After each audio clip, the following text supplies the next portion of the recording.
I've got family. I pay for every streaming service. let me just throw it out there. I mean, we are too. So I've got them all, so it doesn't really matter to me. Yeah. But you know, if you don't have Peacock and you're like, okay, I'm willing to download it. I'm willing to put it on my Roku set or my Amazon Fire or whatever in order to get it. And then they log in there. It's going to try to push them to a subscription of some sort. I mean, I tell you what, it's not easy to navigate when you're not used to it. And so do you have to have a subscription to watch the game? I don't. No? So Peacock, yes, you have to have a subscription. You do have to have. Okay. Yeah. Wow. That's weird. That's I know. wild. It's so unfair. Yeah. But like Travis was saying, though, that's the scary part about the future. You know, because I could definitely see that because money talks. It does. I mean, that's how Amazon got into this whole piece of the pie last year or 2 years ago when they first started the Thursday Night Football. They just paid the NFL a lot of money. And the NFL is going to be like, okay, well, this makes sense for a primetime game, have someone sponsor it, put it on their own platform. It's unfortunate for NFL fans, but they don't care about NFL fans, clearly, because they just care about the bottom line. So, and you know, we really, every major network has some sort of streaming platform. You think about, obviously, Peacock is connected to NBC. Now, ABC is obviously ABC ESPN. And so ESPN Plus, which has been a lifesaver for me over the last couple of months, right, is that I haven't missed any of the sports I wanted to watch except for the over-the-air newscast, which I could go to KView.com and watch Corey. Yeah, that's tough too, though. That's tough, man. KView Plus. I already know. But ESPN and ESPN Plus have given me all the sports from that has been on Channel 24. By the way, a record number, it seems to me, it feels like anyway, games that are simulcast between the local ABC affiliate and ESPN nowadays. I kind of like that. I can tell you, I can wave my fist to the sky and tell the kids to get off my lawn, but it's not going anywhere. It's not going anywhere. For the second season for Amazon football, viewership is up 24%. They're still gaining. I mean, because that's the thing, though. It's supply and demand. It's like, well, there's only one supply. You can only get the game in one place. So eventually, people are going to have to adapt. They're just forcing it onto us. And we didn't have a say or a vote. And that's the unfortunate part. But they know that we love football. And we'll do anything to watch it. So, and people just watch. The final game this year was Cleveland Browns and the New York Jets. That averaged 10.29 million viewers. That was up 6% from the Thursday night finale of Cowboys versus the Titans last season. You were watching the Jets. Yeah, that's the game you want to see. And the Cowboy, you think the Cowboys drive all the ratings, right? And they essentially do. And I mean, it's a cash cow for them. But and I will tell you that honestly, the least viewed version of NFL I watched this year was the Amazon telecast. But I will say the one times that I did, you know, they got that next gen stats that they stack onto it. Yeah. Which I found some people I think would probably find it. That it gets in the way. They just want to see the game. I actually found it very interesting to watch. But I'm also one that when college football playoff, back in the BCS days, used to have the coaches roundtable talking about the game. I used to watch that stuff too. I do like the Manning cast. Now, I'm not as big a fan when the Mannings have on just some random guest and all of a sudden they're not talking football anymore. But what about like the Pat McAfee stuff? Yeah, Pat, they're a little too popish for me. Yeah. I need more football content in the talk. I can't do any simulcast. Like I can't do the Mannings. Like I just I don't. Because I'm fascinated with the commentators. I've always been a fan of the commentator and the way that they describe the games. I've actually started to grow in who I like and dislike. Because earlier, like when I was a teenager or whatever, I'd never really noticed. Oh, I don't really like the way that guy tries to predict the play every single play. But now I'm able to kind of feel out like, okay, I like that guy. I don't like this guy. And it's kind of cool to kind of have that personality traits fascinated on the guys calling the games. So, I'm a commentator guy. I'm an old-fashioned. It's only going up. Of the 15 seasons of Thursday Night Football, viewership increased 14 of the 15. For last year, or for this year, 12 Thursday Night Football games averaged more than 10 million viewers. That doubled last year's total. And then one last thing. 5 games surpassed the viewership high from last year, which was Chargers versus the Chiefs. And that one had 13 million. 5 games this year surpassed that. So you see which way it's going. Oh, yeah. There's no doubt about people it. are buying it. Yep. All right, so moving on, something that we've got to I feel like we've got to talk about the coaching carousel. People that are moving What on. a week.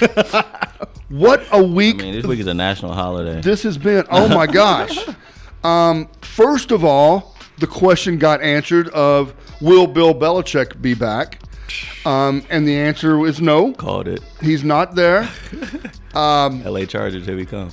Evidently, and I guess all of this is kind of just breaking this morning. I don't know why. I guess maybe they didn't want to overshadow yesterday. Yeah. But evidently, Jared Mayo. Yep. Gerard Mayo, 37 years old. Former New England Patriot player as the linebacking staff since 2019. He's never been a coordinator.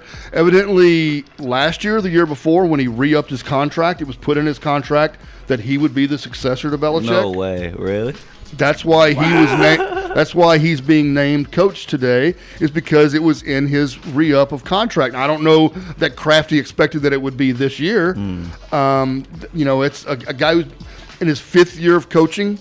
Look, we've seen NBA players go directly from playing to the head coaching position, but that's a 15-man roster, and they're running the same plays that they've probably. I mean, there's not a ton of new innovations in basketball the way there are in the game of football with 11 players on both and controlling both sides of the ball. It'll be very interesting to see if this is the right move or if this is some sort of stopgap. Is he a sacrificial lamb of you take over as the head coach? If it doesn't work out, you always have a place in my organization. If it does work out, hey, we did something right. But we'll have, because look, with Belichick gone, they're revamping the whole organization because Belichick and I never can remember the name of the shadow guy behind him that makes a lot of personnel decisions for him and gives him a lot. Essentially he's his metrics guy. Yeah. That guy's gone too, I'm assuming. And so they're going to be making decisions based on a lot of different people now moving forward in that organization. Yeah, I like the hire, to be honest with you. Yeah. And the reason why is because you've seen it work this year in Houston. And, we've been following D'Amico Ryans all year long. And when D'Amico got hired, some of the same questions came up. He hasn't really been a long-time coordinator. He wasn't even a coordinator at San Francisco. Right. Yeah. He was just a linebackers coach at San Francisco. So a lot of questions about his coaching experience. But what we didn't know as Houston fans was he's a Houston Texan. Yeah. And at the end of the day, we knew that he was going to do what was best for the franchise, and he wanted to succeed for the franchise, and it wasn't about the bottom line for D'Amico because he was a true Houston Texan. And so with Gerard Mayo, I think that's kind of the same feel, and he knows the Patriot way, which we all have the negativity around what the Patriot way means. But if he gets an offensive coordinator in there that really knows what he's doing, just like how D'Amico got Bobby Slowick in there, I think the defense has been fine in New England, Yes, it has. to be honest. It's just been Mac Jones and the quarterback carousel trying to figure out that side of the ball. If he can get a guy in there for the offense, I think they could be going back to what they were. The two guys we talked about this year, right, Douglas, have been D'Amico Ryans and Dan Campbell, because neither one of them came to the coaching position as coordinators. They were staff members. They were valued staff members. But someone saw in them leadership. Yep. I don't know about Gerard Mayo and how he's interacted. I got it for you. I'm guessing that leadership, Josh McDaniel, Bill O'Brien, Charlie Weiss, did they wow you as leaders? No, they didn't. In all their stops, not in Denver, not for the Raiders. Here's what I can tell you. So he was drafted out of Tennessee 2008 to 2015. He was a linebacker. What is Bill's side of the ball? Defense. He came back and started coaching 4 years after he left as the linebacker in 2019. In his second year on the team, he was voted captain as a second-year player. And around the locker room, he was known as Bill Jr. I lived in Boston. I lived in Boston during that time. I go back very often. Shout out to Beantown. I'm telling you, the culture, the team, the defense, the team captain Dietrich Wise credited him with the success they had in the Week 17 loss against the Bills. That the defense found their footing based off of Gerard Mayo. So he's got the locker room, he's got the players, and that's going to mean something too. You know, I'm interested though. I did think, and maybe that makes sense now, waking up to the news of Gerard being named the head coach. I thought they were going to do a little bit of a search because Vrabel was on the market. Mm-hmm. Right. And so I thought Mike Vrabel was going to at least get an interview with the Patriots because, you know, he's also another one of those guys, you know, that grew up in the system, and he is a Patriot. I believe he's in the Ring of Honor in New England. And so I thought for sure he would get an interview. But for this news to come out and for what Travis just said, it makes total sense now. Bill Jr. Bill Jr. So. I mean that's he's never fought against that nickname. It's of course it's endearing. It's of affection, but it is what it is. I'm excited, and he's young, and I think maybe. So we say this about coaches. Think about this. Don't we always say, after you have a player coach, you go the opposite way and you bring in a disciplinarian? Have you ever noticed that? You swing the other way? And that's what we're doing. A 71-year-old coach just left, and I don't mean to be an ageist. I don't want that to sound like that, but you swing the exact way. He is now the youngest head coach in all of the NFL, and he took that from Sean McVay, who previously had that. There's a little air of excitement. I think he can get that locker room. It's about, from now, think about how many free agents have you ever thought of wanting to come there? Ezekiel Elliott went. I can't say he was that highly coveted, but no one goes there. I don't know how they got Randy Moss, maybe because that was Brady. But you're going to need a draw, and Gerard Mayo may be that draw. I think that's what they got. Yeah, I'm excited. I'm excited to see what he does. And like you said, the new style of Patriot Way. Yes. It can still be Patriot Way with a little flavor. Yep. You know, put a little salt and pepper, some Tony's on it. You know, maybe some Louisiana. You know, who knows, right? What type of sauce they put on it. But I am excited to see what happens up in New England, because football is better when they're good at football. I mean, it's just like one of those brands, I feel like, in the National Football League, is that they need to be in the conversation every year, at least from when I've been alive. The Patriots have always been a contender. And so this has been weird the last couple of years for me to see them down bad, because I just never seen a losing Patriot organization. And so now, hopefully, they can get it back on track, but just not beat the Texans again. That would be cool. So moving around some other spots in the NFL before we get to the big move in college football. Yeah, a lot of Seattle, huh? Pete Carroll. Are we surprised that he's I guess forced out? It seemed like he himself said, I lobbied to continue to be the coach. They decided to go a different way. He's supposedly going to continue to be some part of the organization. So, do you think they forced him to do that, or do you think that was his decision? To stay with the organization? No, to not be head coach. To not be. I think they forced him. Yeah. That's what I think.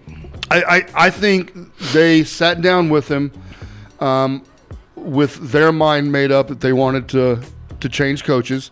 They gave him a chance. Like he said, I lobbied to stay the head coach. I think he made his argument of how he felt the next several years were going to play out, from a standpoint of Geno at the quarterback position, then how they reload that and what he wants to do. And I think that they probably said, we hear you, but I think we're ready to move on. And I think that's crazy. I do too. But I thought they were on the up and up. I mean, you had a couple great drafts. You know, you got Tariq Woolen, even though I don't know what happened to him this year. I mean, that just went downhill fast. Yeah. You know, he was considered Defensive Rookie of the Year last Yes. year. But, I mean, they paired him up with Devin Witherspoon, who is a beast, you know. And so, like, 2 straight drafts where you draft pretty good corners. You know, they got Zach Charbonnet. Of course, Kenneth Walker in the backfield. Yeah. And they had pieces, you know, Jackson Smith and Jigba on the outside. Like, he showed a lot of good flashes. And so I thought they had a lot of great young talent that Pete was developing. And it's like, nah, we're good. I'm wondering if what we're seeing now is a new direction for the NFL. We just lost a 71-year-old. We just lost wasn't the oldest coach. Pete was the oldest coach, right? He's older than Belichick. Right. And now we're going, we'll see what Seattle does. Do you guys think the age of the older coach is behind us? I think that's the way going forward. I honestly do think that's where it's going to go. Yeah, so when you look at Pete Carroll and Belichick, Belichick was there for 24 years. Pete Carroll was at Seattle for, 14 years? Yeah. So Pete gets there at 58. Belichick gets to New England. I'd have to do math now. Yeah. But I was told there'd be none. Yeah. In his late 40s, right? I think it's always been. It's generally been that the sweet spot for coaching has been between the ages of 40 and 50. I believe, look, if you start looking at Sean McVay and you start looking around the league, Mike McDaniel, now it's kind of skewed to 32 or 33 to about 42 is sort of where it's shifted to. So when we talk about Gerard Mayo, he fits right in the middle, 37 years old. Well, the reason I asked that way is because I want to link this to the previous topic. We just said that we're being forced to stream, to adapt apps. And you mentioned next gen stats. And so what I'm thinking is, are we saying the old coaches still want to coach with their gut? They still want to go a certain way. And so we have to start pushing them out to those that will adopt where we are going, where the game is going, and the metrics, the analytics behind it. Well, there is no doubt, 100%. Bill Belichick and Pete Carroll used to coach with a reel-to-reel and a clicker. Yeah. There is no doubt that they used to coach like that. Yeah. And that is long gone. Now they have tablets on the side of the field. They have. I'm not saying that Belichick and Pete didn't learn and adapt and all that, but I'm saying technology is moving so fast that I think it does take a younger mindset and a more plugged-in technology mindset to be able to keep up as fast. Not saying that that's what was hurting New England and Seattle. It was clearly Tom Brady not being there and Russell Wilson no longer being Russell Wilson that caused those two downfalls. Not the coach's inability to embrace technology. But I do believe that is probably a factor, certainly. I remember earlier this year, Tyler Lockett said the mood of the locker room after a game was quiet. That's what he said. That was his answer to that. That ain't good. I thought Pete Carroll was the loud guy. I thought he was always the mouth. And if he can't do it, the writing's on the wall. Now, of course, this is revisionist history. I remember the quote, and I get the pile on now and go look for it. But that's where I'm thinking with him. And then I'll just offer one other thing. I'm not saying it never happens, but when you think of coaches on the sideline, how many times what percentage do you think you see someone without a headset on, talking to the booth, talking amongst others? Belichick, nah, man, I do my thing. Pete Carroll, I do my thing. Also, you can't keep a headset on Pete Carroll because he's doing cartwheels and running up and down the sidelines. So I just wonder if we are witnessing a changing of the guard when it comes that way. Because I will push that one more point to the NBA, and it's the same thing. Aside from Coach Pop, we're not going with the older guys anymore, and I just think there's changes that are coming about. And I think it's because of the players. Yes, I think the players are in the mindset of you're just not going to talk to me like that. Yes. I get it. And Disrespect. some people have had that leeway their whole lives. Belichick is one of those guys where, you just take it, because he's Belichick. He just shows you his 6-7 rings. That's right. What we talking about? The same thing with Carroll, though. I won in college and in the pros. I'm the only coach to ever do that. So listen to me, and you have to respect that. But now these franchises are going for those young guys that could connect with the locker room, a lot of player coaches, so they can understand that's how they get that respect. Now, I may not have the rings as the older guys that are in the business, but I was in the same jersey you were in. And I think when it comes to athletes, they respect that as well. And so I think that's where a lot of these franchises are taking former players as their coaches. They are. It is going to, there's some people out there Brandon Staley. I mean, like, what's his next stop? Like, he was a young, up-and-coming head coach.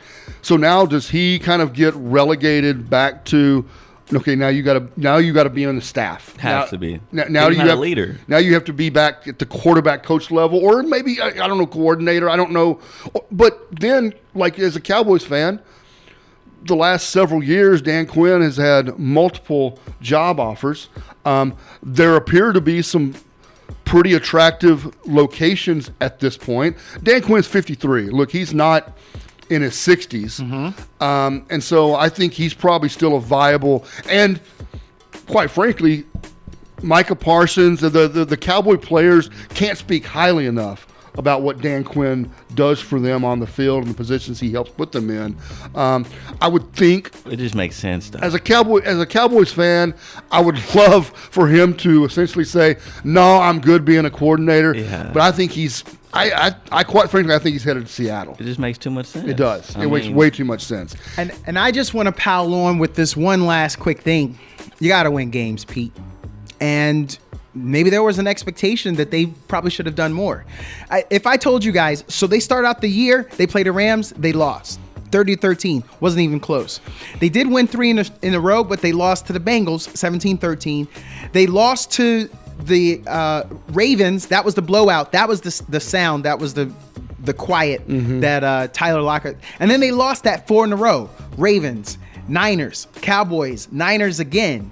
That's a lot. That 4-game losing streak, you're not winning. No, it's right. Every one of those teams was in the playoffs. Yes. And they were at least close to the playoffs with a quarterback who they have helped turn his career around. Oh yeah, that's exactly what I was about to say. That's you got to give him props. I think I think that's kind of where I was headed.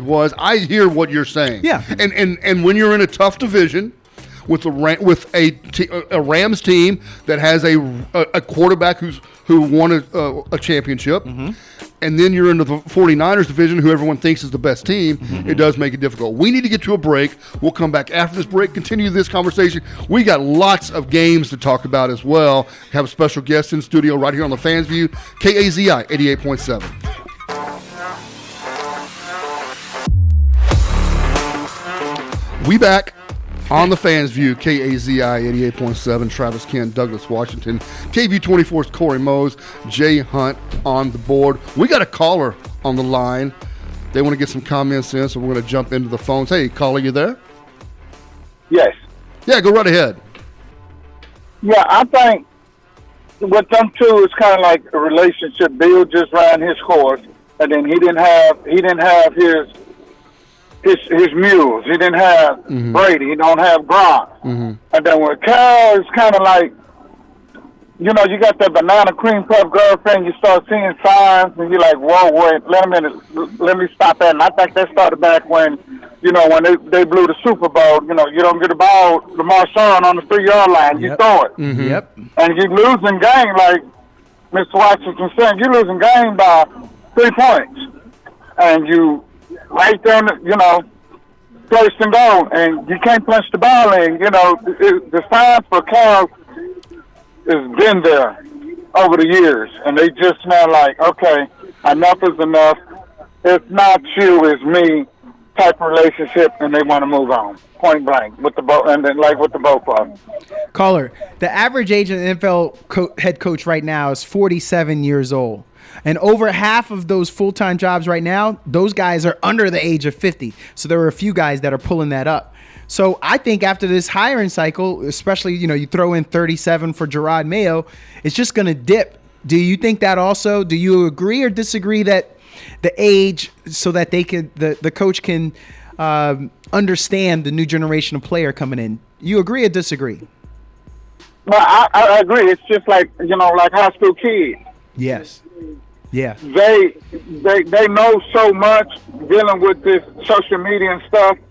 And that's why, like some of the problems we have with some of the teachers, inappropriate relationships, because they're the same age as these kids, because they understand them. Yeah. So coaching is going to be like that eventually. As much as I love Pop is on his way out the door with the Spurs, because he's going to have to start relating to the younger generation. this younger generation is like, you can't talk to them a certain way, or you can't tell them it's either my way or the highway, because they still gonna end up doing what they want to do, because they know more than us until they hit that age of maturity, which is around about 30. Then a light clicks on for a majority of them. Then be like this. So I think it's gonna dip. Probably 29, 30 be the youngest head coach, because they still in that mindset with the rest and they can relate to them.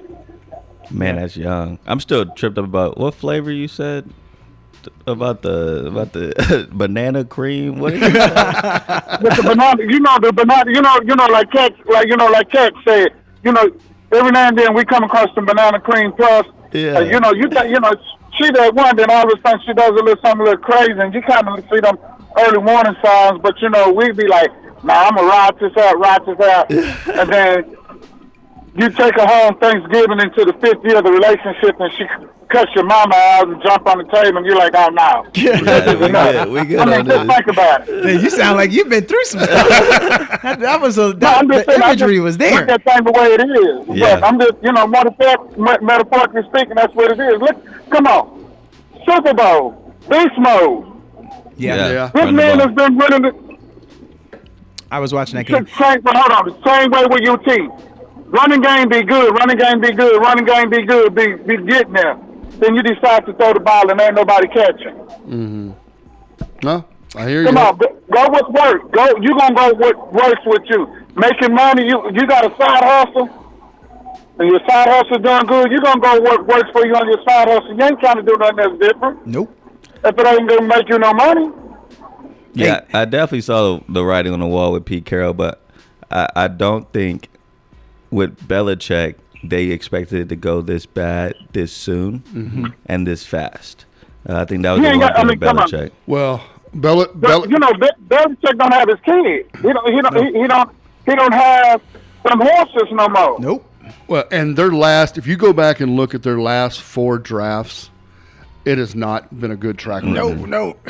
They have struggled I mean, he settled on he put everything behind Mac Jones, and then a lot of misses on both the offensive and defensive side of the ball in your later rounds that have to fill in your. It's just been it. I'm not saying he's lost his touch. I'm just saying he's been through a bad stretch the last 4 years, and it happened to be the years after Brady left. Well, those conversations are going to be had. Top 5 oldest coaches of all time. Number 1, Romeo Crennel. I don't even remember him being that old. I guess he don't crack. But what I will say is number 4 and number 5, it's Pete Carroll and Bill Belichick. And you're good until you're too old. That's right. And I just think it's there. They're not winning. Yes, the Seahawks were closer to the playoffs. Oh, yeah, they'll be relevant. Oh, there's so much talent that the Seattle has. Seattle has a lot of talent. Whatever the next coach is with that fan base, that's a great job to go into. I can't wait to see who the hire is going to be. You got Lockett, you got Metcalf. Yeah. They're going to be the encyclopedia. The young coach, sometime every now and then, Mr. Watson, you hear me call in and tell me how the youngsters always get in trouble? Yes. That's exactly what they're going to use Carroll and Belichick for. Well, I'm going to tell you this. Let me pull the encyclopedia out. I think Pete Carroll's going back to college. I'm going to put that out there. I was just about to say, it would going back to college be, we saw North Carolina go back with Mac Brown. Yes, they did. Because they realized we're North Carolina. Yep. And he did something here that nobody had ever done before. Yep. Can somebody look at Pete Carroll and go, we need somebody who knows how to coach the game of football at every level, no matter what, and get us back on some footing that, I think him going back to college is a real possibility. I do too. I'm just saying, USC finished 8-5.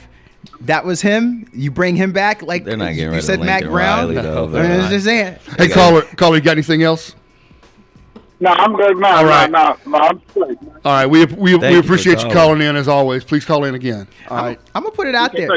You gonna say Bama? No, I'm just saying he's gonna go work with Dion in Colorado. I mean, this is good. Wait, That'd be awesome. What do I always tell you? I'm here for the drama. He goes to Colorado. He works with Dion. He has fun. Then maybe he goes somewhere else. But I really think he's coming back. I mean, I was joking about USC, but I mean, just to relive.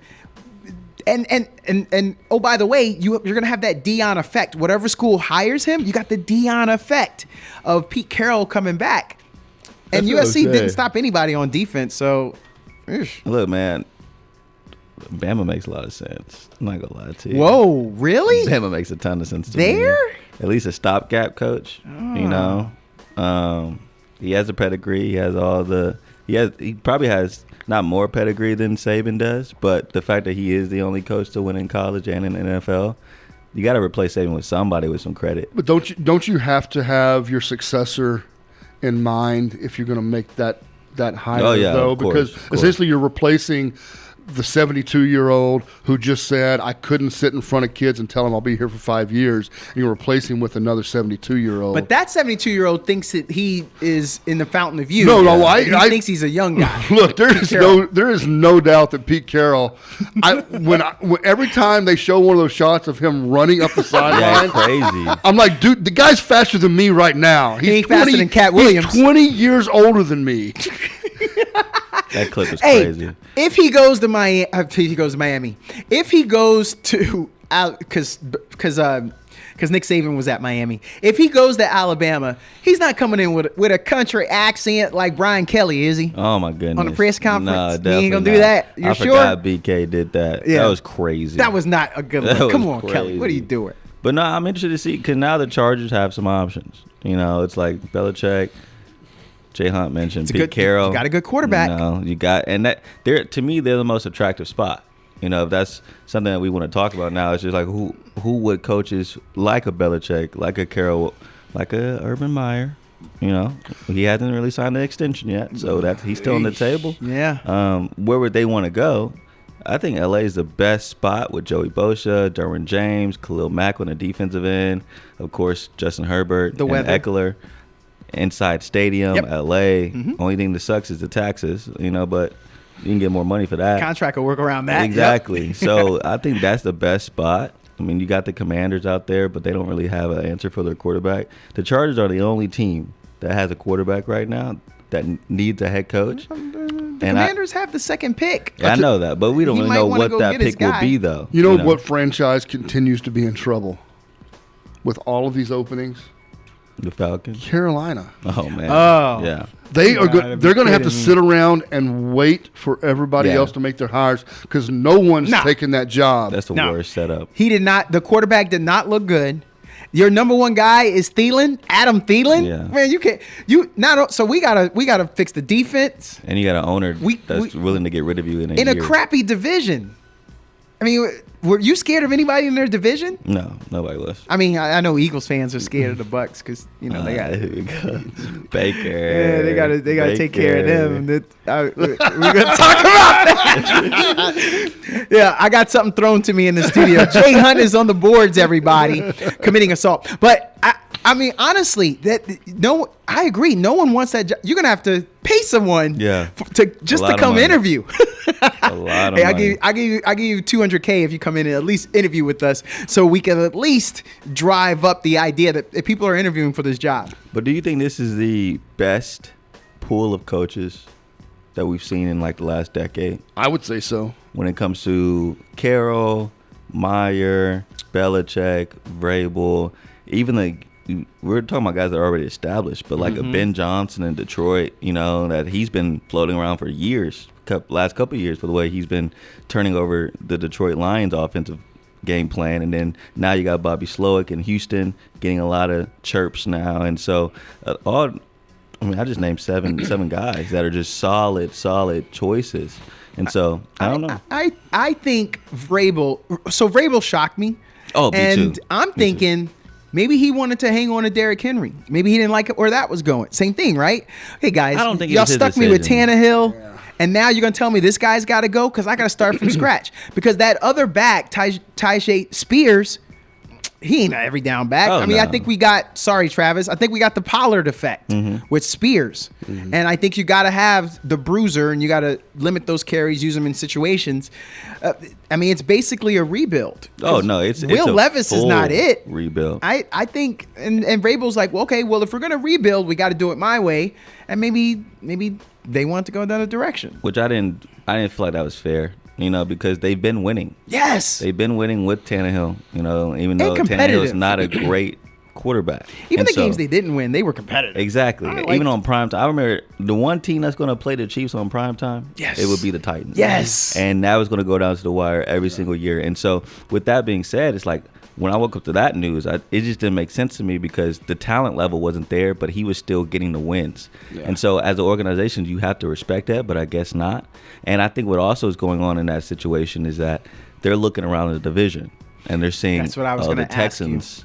Oh, they turned it around in a year, and now the Colts are good too, even without AR-15. And so at the end of the day, it's like we're going backwards when the rest of the division is going forward. Thank you. So I was going to say, Travis, do you think, because I said this earlier about Carolina, do you think because he finished 6-11 in that division, the Colts lost their starting quarterback? I don't know what's going on with Lawrence over there in Jacksonville. And then you let a rookie from Houston, sorry, Corey, look good and win the division. Do you think that maybe he should have done better? That was the expectation for Vrabel is how did you not seize it this year? Do you think that's it in that division? It's hard to say because look, outside of if what we've heard that came out this morning, Gerard Mayo is installed at New England. If that is for sure true, I think Vrabel is the first coach to come off the board and gets hired here within probably the next few days. Yeah, I think so too. So that being said, that brings up your question, right? Is why would Tennessee just let him go? There's something there probably between the general manager and the coaching staff that they weren't seeing things in the same direction. That's what I think. I really think. I know I floated it for King Henry, but maybe he's a Belichick guy, but maybe he's a loyal guy. He seems like a player's coach. I don't remember hearing guys. He definitely is. So if he said, no, we shouldn't have been playing these games with Henry, I don't care what y'all say about him hitting the age of 30, maybe. I truly think it's because the owners are getting selfish and they're getting really antsy with the way the organizations are going, and the owners can see it. They can see the writing on the wall. Like, it has to be, they looking around the division and they see, man, the Texans are about to be good for the next decade, and the Colts are going to be good for the next decade. They got their head coach, they got their starting quarterback, and the Jaguars, to be honest, they just had an off year, but going into the season, there's a lot of expectations, and there's nothing really changing in Jacksonville. So you can still expect them to be somewhat competitive next year. The question is, like, where is the Titans going? It's like, is it Will Levis? Is it Ryan Tannehill? Derrick Henry's going to be on the way out. So they just didn't have an answer for that. And I think they wanted to do a full rebuild with a new coach, with a new quarterback, a new stadium, by the way, that they're building. I mean, they're doing a complete rebuild of everything in that organization. And I think they just wanted to clean house before things started to get popping. So it's a great town. Houston, Atlanta, Vegas. I mean, it's Nash Vegas. But and I did want to say, before you say that next point, you mentioned earlier about what did they expect in this year? Like, did they expect to win a division? And let's not forget, like, the AFC South was kind of in that same category as the NFC South before the season started. It's like, oh, this division is god awful. You got the Texans who are going to be bad with the rookie quarterback. Yep. You got the Colts who are going to be maybe worse with the rookie quarterback who only played 15 games in college. Yep. And then the Jacksonville Jaguars are going to win this division, of course, and the Titans are going to fight for it. That was the expectation. You have Tannehill back, you have Derrick Henry back, but then the game started to get played, and they realized, oh, this kid in Houston is really good. And this coach in Indianapolis knows what the hell he's doing. So, yeah, I think that scared a lot of people. And I think that scared them out of keeping Vrabel as a head coach. So, I don't want to make you guys mad, but on another day, allow me to talk to you about the Jaguars, because I am going to take the stance that the Jaguars are in trouble. Oh. That Lawrence is not the guy, and they have some decisions to make there with all of that talent and with that owner. So I'd be willing to have that conversation at a later date.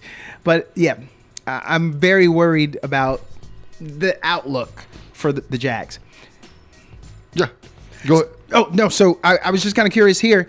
So when we're talking about these coaching changes, you said that Vrabel may be the first off the board. Anybody you guys see not having another opportunity? Well, I'm interested about Carroll. I mean, y'all are banking on him coaching again. Well, I was going to say college, because that's why I said college. I don't know if anybody wants him. That's what I'm saying. Like, and have we not considered, like, maybe he wants to stick with Seattle and help out the franchise? I mean, he is in administration right now. He very well may be fine with that at this Yeah. point. It's interesting to see. The two I have questions about are Arthur Smith.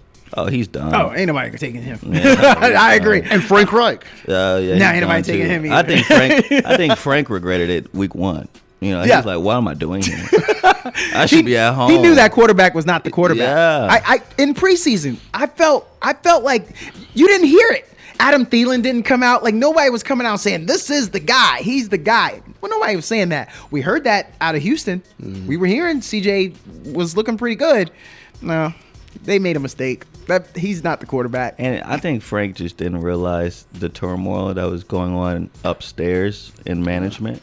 I think he didn't realize how bad David Tepper is as an owner. Yeah. And, you know, you started hearing these rumors about how after every Sunday, Tepper and Frank Reich would have to sit down and discuss, why'd you call this play at this situation every single week? Jeez. And if I'm a head coach and I got to go to school with my owner to explain why I made decisions every week, I'm not a kid. Yeah. You know? Especially at an age that Frank Reich was at. It's like, I'm established. I have a career. Right. I have accolades. I know what I'm doing.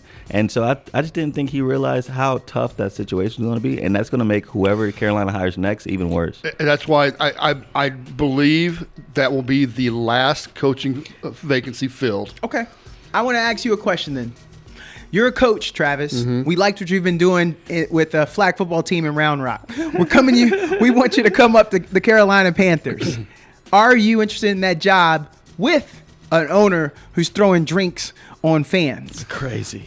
If I feel like I have, if it's, and this is honestly, whether I'm an offensive or a defensive coach, if I feel like it's between the potential of getting the head coaching job at Carolina versus a coordinator spot at another top franchise, I would probably lean coordinator spot at another top franchise. I agree, because you're stuck with that quarterback. I just don't see. The team looks horrible. You have no draft picks.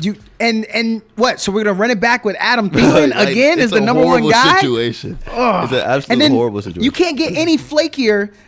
I would have never in 1,000 years thought, well, if maybe Mark Cuban, but I would have never have thought that any owner in any organization is going to get that mad and throw a drink and then chirp out. Like, he didn't even stand there and be like, yeah, I threw that drink. Like, he just like, and then ran out. That's a horror show over there in Carolina.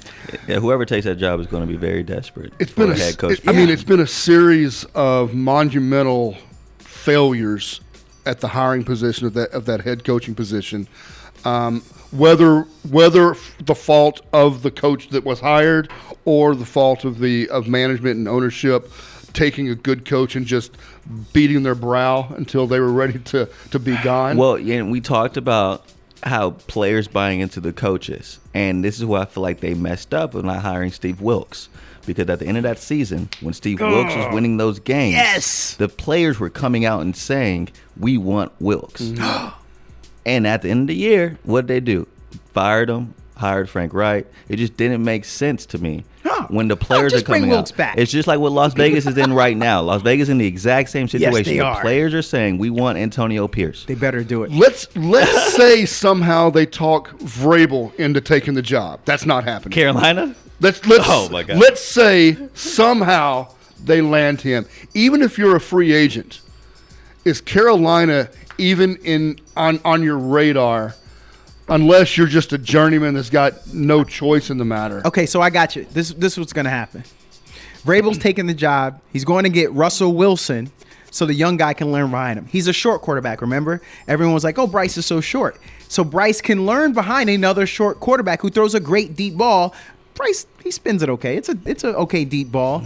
That helps. Now he could sit because every quarterback, the Green Bay effect that you got to come in and sit for a few years before you take it over. Maybe he needs to sit for a few years, learn from that guy. Maybe then Vrabel takes the job. That's all I'm saying. It is the most intriguing storyline to watch. I agree. As to how do they fill the position?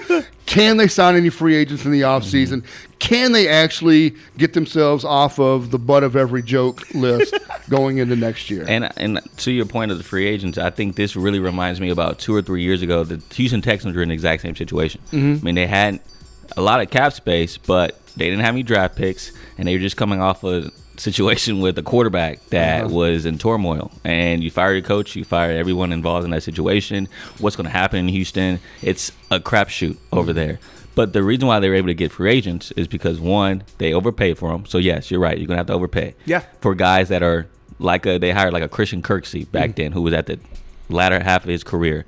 But then there are a bunch of 1-year deals. So it's a prove-it year. So we're going to give you a 1-year deal so you can prove that you still can play in the NFL. And then we're not going to promise that you're going to get a deal afterwards. But it's like, show us what you got. You can move on from the Texans. We'll get you a 3-year deal after this. You know what I'm saying? And just prove that you can still play. I think that's what Carolina's going to have to do. They're going to give a lot of people more money than what the market is saying and give them 1-year deals so they can prove that, hey, I can still play, and then move on to a different franchise. That's what you're doing. 4 hours up the road is where Russell Wilson grew up. King Henry needs an opportunity where they're going to pound the ball. About pairing those two together. That's a good, so the young guy learns, and it's a good fan base. I just want to offer you guys one other little thing, a question. Will they win more than 2 games next year? 2 games. Yeah, it's the NFL. They're still grown men. Yeah. I think they'll win. I think they'll win. In that case, they should have won more than 2 this year. We're just a couple minutes from break. Real quickly, the Alabama Nick Saban retiring. I think caught us all a little bit off guard. Certainly, folks in Alabama, I mean, they're laying stuff at the feet of his statue like he died or something. Yeah. But woe is me. You know, that coaching position and what it means to the game of college football and what it historically has meant to the game of college football is going to be incredibly fun to watch what happens there. I think. Was there enough discussion that they already have a name in mind? No. I think the name in mind that everyone's talking about was Dan Lanning from Oregon. He came out and released a video saying, I'm staying. And then he also just picked up a big-time recruit in Evan Stewart from Texas A&M. Also, Steve Sarkisian, he also posted, it's a great day to be a Longhorn. Yeah. That makes me think that the contract extension is now done and accomplished. But I don't know who you go. I think the name that's emerging right now is Mike Norvell. Yeah, that's not a splash hire, though. No, it's not. It's not a splash hire. They don't need. Look, you don't want to bleed. Was Ryan Day a splash hire at Ohio State? But look how that's going. You want to bleed. They're a top 5 team every year, but they can't beat Michigan. You know, that's what they care Jim about. Harbaugh couldn't beat Ohio State this year. No one could beat Michigan. Until he got Connor Stallion. I just, you know. Hey, before we go to break, I want to give you guys my impersonation. I want to do an impersonation for you guys before we go to break. Can I do it? What you want to do? I'm John Peterson, the voice of the Stars. This is my 3rd season with the Texas Stars, the AAA affiliate of the Dallas Stars. Previously, I spent 6 seasons in the ECHL, most recently with Kalamazoo, Michigan. 15-season broadcasting hockey since 2009-2010. Hey, that's pretty solid. And if y'all want to judge start it, somewhere. If you want to judge it, yeah, you could hear it from the real guy. Well, we need to get to a break. And when we come back, I guess the surprise has been broken. John Peterson, the voice of the Texas Stars, will be joining us. We're going to talk some hockey. Yeah. We're going to talk some first place hockey. What? All right. Right here on the Fans View, KAZI 88.7. We're back on the Fans View, KAZI 88.7. Travis Kent, Douglas Washington, KView 24's Corey Mose, Jay Hunt on the board. And as we tease going into the break, John Peterson from the Texas Stars, the voice of the Texas Stars, joins us in studio. John, appreciate you coming in. Thanks as always for having me, guys. It's always good being here. That impression, by the way, best anybody's ever done. that is the best John Peterson impersonation. There haven't been very many. I didn't know how many people have been doing that. In my house, it would sell. We're fans. Yes. We're fans, John. We love the team. and we're excited that you're here. So. It's a great time. I tell you what, we say this about we're extremely lucky in this marketplace. A marketplace where we have the MLS, Austin FC, fantastic franchise, great to work with, great that they're here in the city. But between the Round Rock Express, the Texas Stars, and the Austin Spurs, we couldn't be more blessed for a non-major league town, right? To have 3 first-class organizations that we can go enjoy. A great time, great atmosphere, in great arenas and stadiums, and just enjoy a good family outing. And the Texas Stars have been a part of that now for 15 years. We're lucky to have them. Yeah, it's amazing that it's been 15 years since the team's been in Cedar Park. And if you go a step further with the Dallas Stars, our affiliate, they've been in Texas now for 30 years. Yeah, that's right. Sheesh. It's insane to think that they left Minnesota 30 years ago and they've found a home here and they've done so well through 30 years that they're alive and kicking and they're one of the top contenders at their level too. And people still hating on Texas hockey. That's I'm telling you, thing. Texas hockey is real. I know. And our fan base has proved it down here in the Austin area. I mean, our attendance is amazing. When I got here, I had no idea that fans would embrace minor league hockey in this market the way that they do, and I learned real quick. So, John, I'm going to open it up to you to kind of talk about because if I don't open it up to you, all I will do is ask you about Maverick Bork and the man crush that I have on him.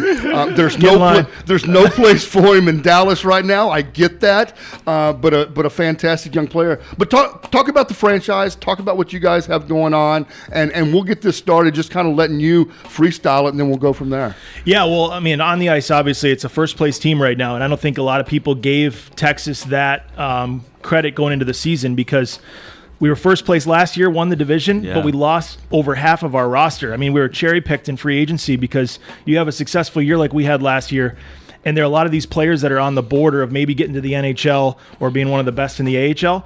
Everybody wants a piece of that. And they're going to throw a little bit more money here or there, or players going to think they have a better opportunity. So we came into the season, it's really hard to repeat at this level. And we have such a young group. I think the second youngest team in the league. So for us to be in first place is very, very cool. And it's been a lot of fun to watch these guys develop quickly at this level.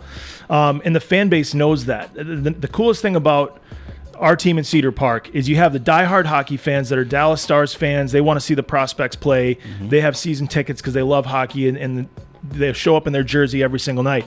But then you have the family fun aspect, right, at the minor league level that you don't get at the big league level, where you have Star Wars night coming up later this month. We just had Jurassic Park night for the first time ever, and it was a huge success last weekend. We had dinosaurs come out, like people dressed as dinosaurs, massive costumes walking around.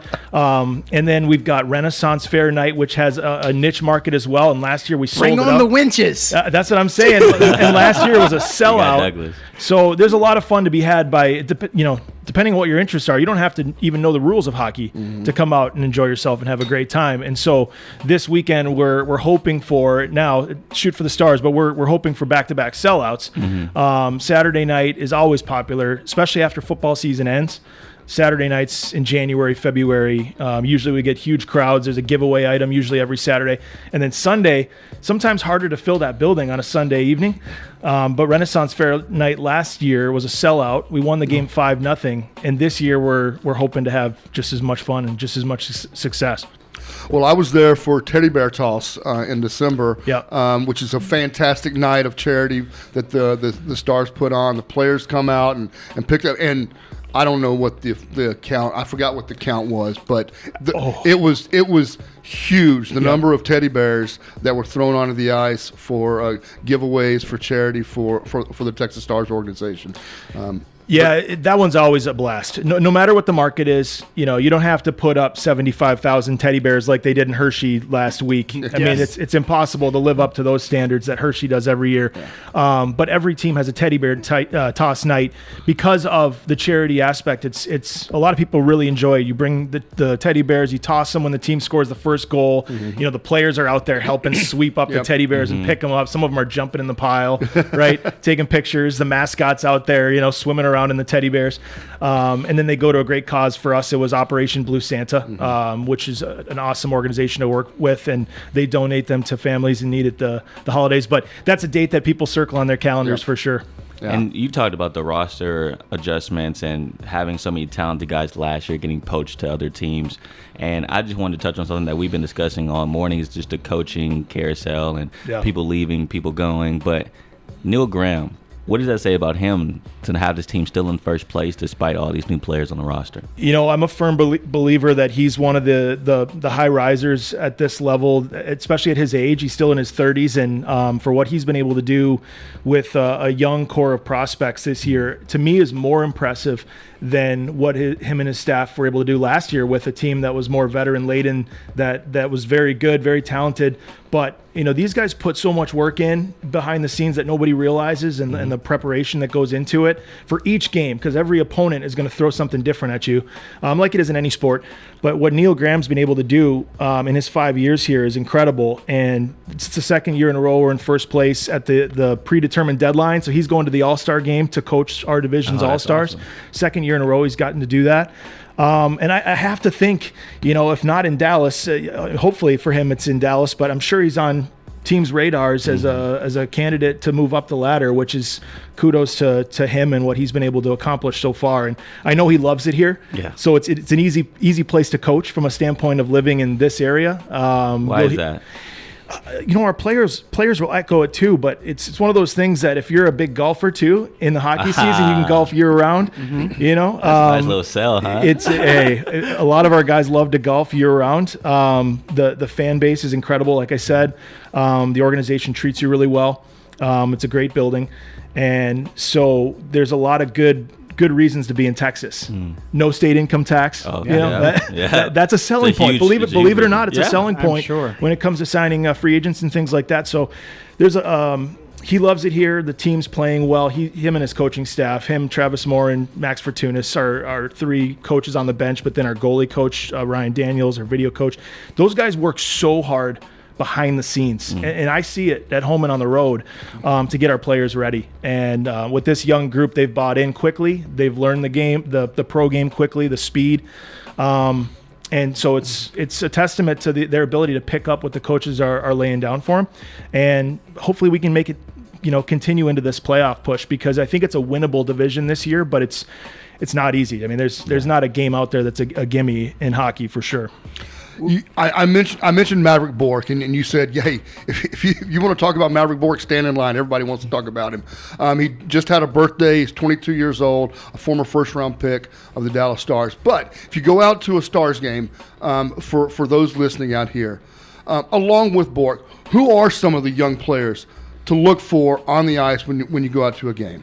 Well, obviously, you mentioned Maverick, and just for starters, and I'll get to some of the other guys too, but Maverick is leading the entire league in points right now. Yep. His 4-goal game that he had right before the Christmas break has only been done one other time in our team's history, and it was 2014. It's something that you just don't see very often, and it was one of those games that I'll never forget, because I don't think we had a lot of a case to win that game. It wasn't our best game from beginning to end. We were always, it felt like we were playing catch up the whole game, but we stuck in the fight. Maverick scored 1 goal to tie it. He scored another goal to tie it later on. Then we pull our goalie with a couple minutes left, and he scores his hat trick to force overtime, and then he wins it in overtime. It was insane. But he's a player. You're right. I think the sky's the limit for him, and he'll be in Dallas. It's just a matter of time. Right. But the business side of things, with the salary cap crunch, they're healthy right now. They're playing well in Dallas. Exactly. They don't have to rush his development. Logan Stankoven's another one. So Bork and Stankoven both go into the All-Star game, as is Matej Blumel, who is from the Czech Republic. It's his second year with us.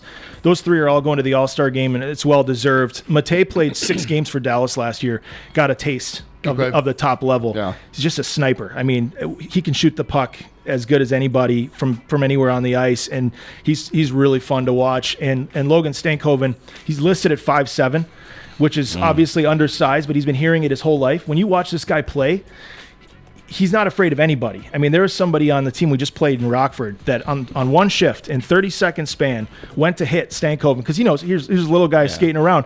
I'm gonna lay a big hit.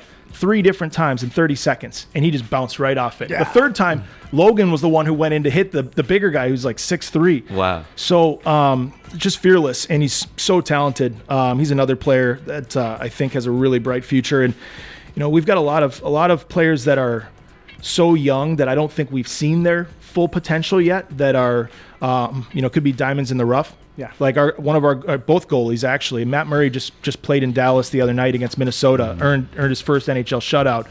The other goalie we have was a 6th round pick that last year just burst onto the scene, Remy Poirier, and this is his 2nd year, and he could very well find his way to the NHL as a 6th rounder, which doesn't always happen in this sport. So, it's pretty fun watching some of these different players kind of carve their path at this level and work their way onto the radar.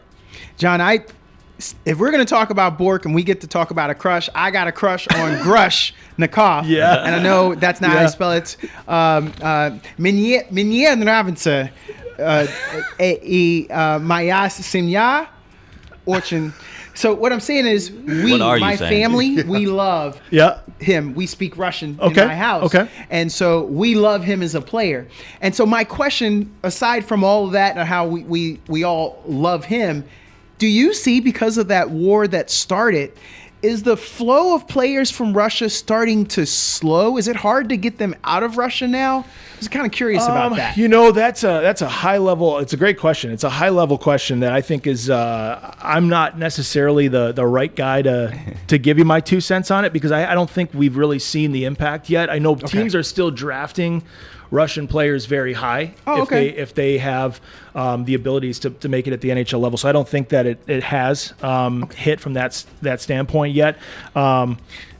Luckily, I guess for my role, I don't have to deal with some of the big issues that when it comes to bringing somebody over to play in the NHL or the AHL from their home country.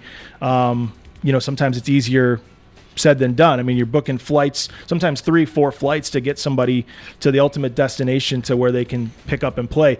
Artyom actually played junior hockey in Canada for a couple of years before he turned pro, so he's familiar with North America. Played in Hamilton, Ontario, on a really good team, and he's been a really fun player to follow, because when I first met him last year, he joined us at the end of the season. We were already first place, won the division, going into the playoffs. He came down with, they call them the Black Aces, so it's basically players that are called up from juniors that are just about ready to turn pro, and they're going to practice with the team. They'll be around the group. They'll be in the locker room, but really they're not going to be they're not going to play in the playoffs. They're going to be around. They're going to kind of learn from the rest of the group, but they won't be ready to play yet. And at the NHL, it's the same thing. So if we get knocked out, some of our better players, Maverick Bork, Logan Stankoven, a number of others, will go up to Dallas and join their Black Aces, and they'll skate with the team, or they'll be around the team. Some of them will travel on the road games in the playoffs, but they won't play yet. Yeah.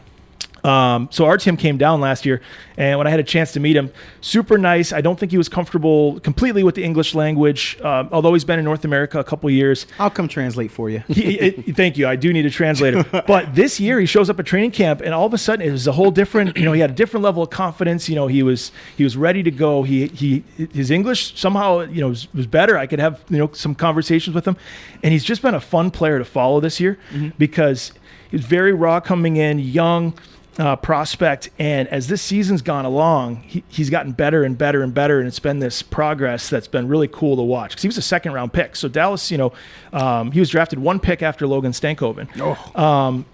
Again, that's a big name to be in the same ballpark. Yeah. But Artyom has done a lot of the little things that he's learned and he's picked up on, and man, it's been fun to watch.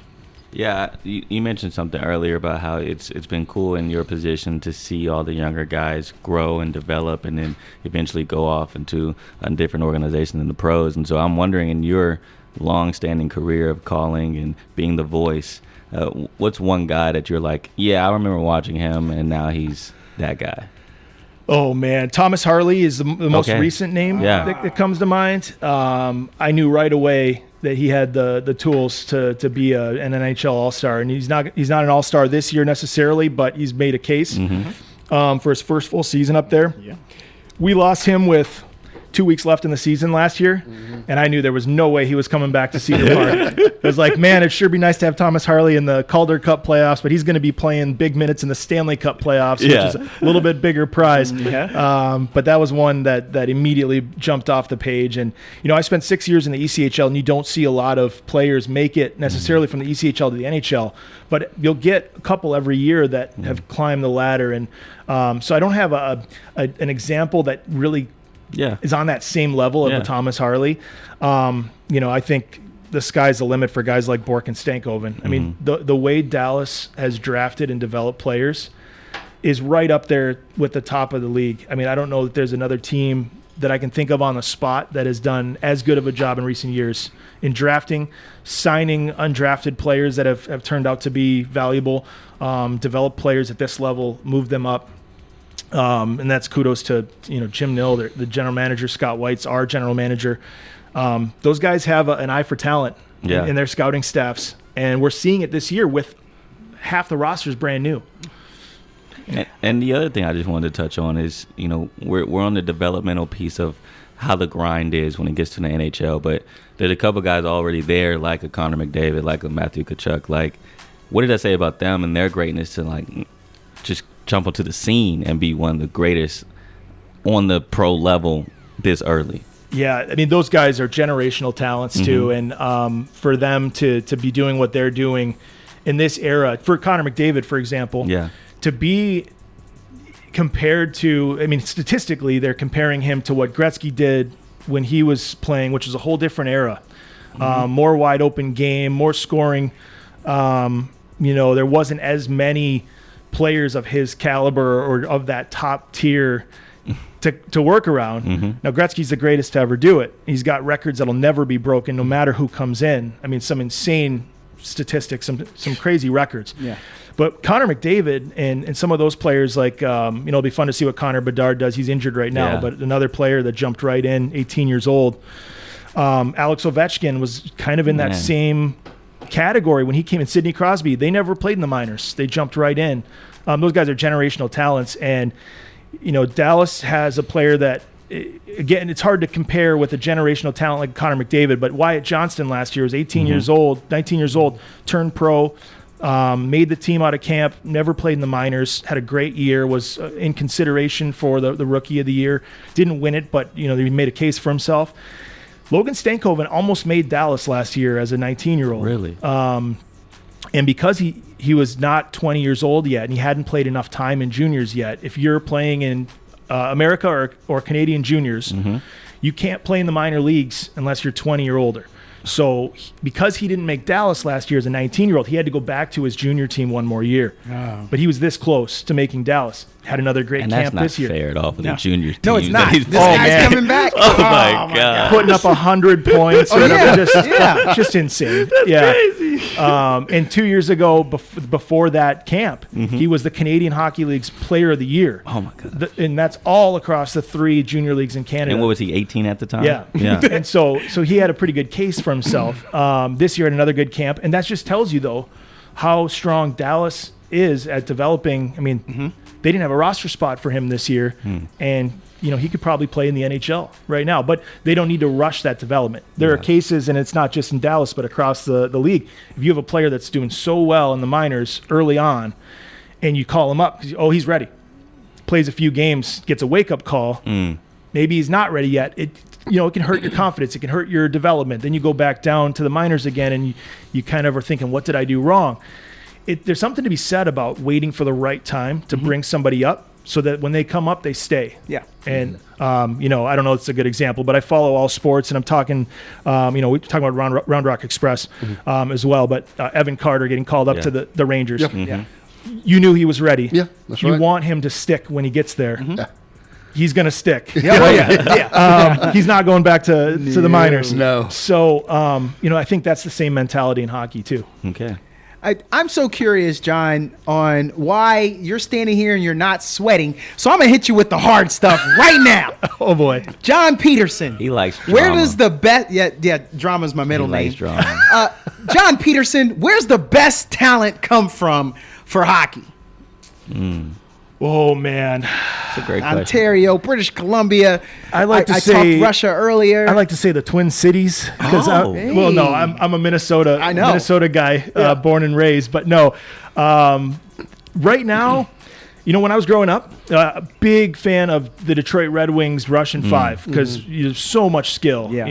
Sergei Fedorov and Igor Larionov and all, and then with the Vancouver Canucks, Pavel Bure. And it was because we didn't have a pro team. Minnesota had left for Dallas, became the North Stars. Yeah. I'm growing up in the Twin Cities. No wonder he's been glaring at you so much. I was wondering where that tension came from, Travis. Canada would tell you otherwise, though. I mean, you look at the national success. This year was a little bit different at the World Juniors. They got knocked out in the quarterfinals. The Team USA won the gold for the sixth time in our history, which was cool. Usually it's Canada, though. When Stankoven and those guys were playing for that team, they won back-to-back golds. Sweden has a good talent base, too. Yeah, they do. We've got a couple of Swedes on our team that are great guys and really good hockey players. So what you're saying is, I just want to translate for all the listeners. You said Virginia. Leesburg, Virginia. Yeah. Matthew Seminoff is from There you Virginia. I'm from Virginia. You're good at hockey. You're selecting Virginia. I'm There you go. repping Leesburg, Seminoff. Virginia, the hot spot for the Just talent. want everybody to know that's where it is. That's what you were getting at. Exactly. I just heard it and got you there. Matthew Seminoff was the youngest player on our team, 19 years old before Christmas. Just turned 20. Wow. What a talent. And for again, playing with some 30, 35-year-olds out there. So Yeah. So, John, by the way, I think your Minnesota Wild now are probably happy they don't have to play the Dallas Stars anymore. no longer my Minnesota Wild. There you go. They don't write my checks. Talk about you. Talk about your journey that got you here. You know what? I was with Kalamazoo before this in the ECHL. Great organization, great area. My wife's from Michigan. I loved it there blue. as well. Yeah, she was excited about that final. But you know what? I got here at the perfect time for us. It was kind of a decision that we made to move up the ladder to come here, and we absolutely love it here. I could see us being here for a while. The ultimate dream is to, of course, get to the NHL someday as a broadcaster, and but while you're here, you might as well make the most of it the best you can. And this is such a great organization to work for. Got a lot of friends in the organization. I think you're set up to really hone in on your skills and not only help the team but continue to carve your path. And this team's been really supportive. But I bounced around everywhere. I was in Evansville, Indiana for a year. I was in Tulsa, Oklahoma for 3 years. I was in Kalamazoo for 2, all at the ECHL level. And, parallel moves for different reasons. But, Evansville went dark for a year, didn't come back, ended up moving to Jacksonville. So, I wanted to keep broadcasting. I went to Tulsa, spent 3 years there. Great area. That's where I met my wife, was in Tulsa.